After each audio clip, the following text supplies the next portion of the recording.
Imagine a world where political integrity stands as the cornerstone of democracy.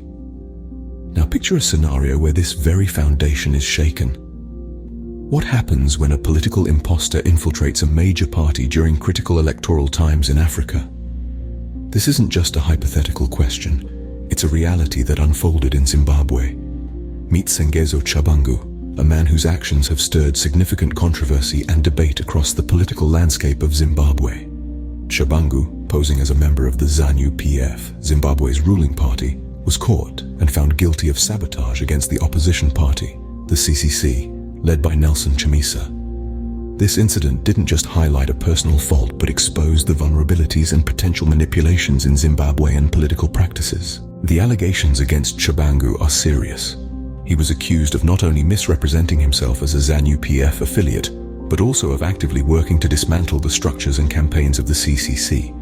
This form of political subterfuge involved spreading disinformation, disrupting organizational communications, and even attempting to create internal conflicts within the opposition ranks. The specifics of the incident are as intriguing as they are disturbing. During the lead-up to crucial elections, Tshabangu infiltrated several campaign events and meetings under the guise of a ZANU PF strategist. His actions were calculated to sow discord and mistrust among the CCC members and supporters, thereby weakening their electoral chances. The broader implications of this incident on Zimbabwean politics are profound. It not only raises questions about the security and integrity of political parties, but also casts a long shadow over the democratic processes in the country.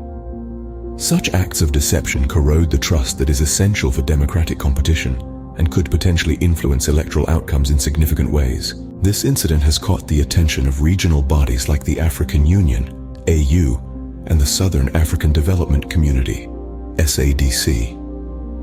Their stance on such matters is crucial, as they play a significant role in promoting democratic values and political stability in the region. The response from these organizations could set precedents for how political fraudulence is handled in future African electoral contexts.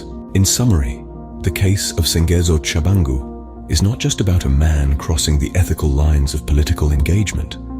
It's a glaring reminder of the fragilities within Zimbabwe's political system. It underscores the need for vigilance, robust political frameworks, and the continuous support of regional and international bodies to safeguard democracy.